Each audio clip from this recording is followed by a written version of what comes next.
เบิ่งคลิปนี่แล้วกันนะจังสิไปหาหนึ่งเขาดอกโอ้โห6 โมงแรงเหรอตัวนี้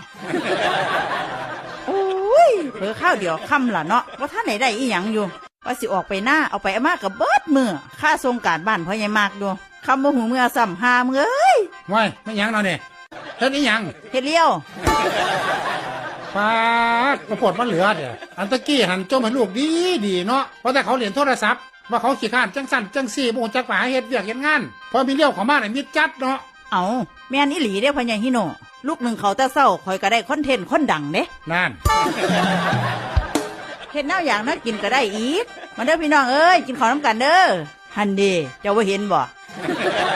โอ้ยเนาะมื้อแรงนี่ข่อยมีการบ้านอีกเด้พ่อใหญ่ฮิโนจักเขาสิเฮ็ดหยังอีกก็ยังว่าบ่ทันได้เปิดเบิ่งอยู่ยากหลายจังว่าแต่ละมื้อนี่บ่ได้กินฮอดข้าวฮอดน้ำพวดน่ะเว้าแล้วก็เปิดลงไมค์กันนะเหรอมีคนเข้ามาแชร์บ่วะ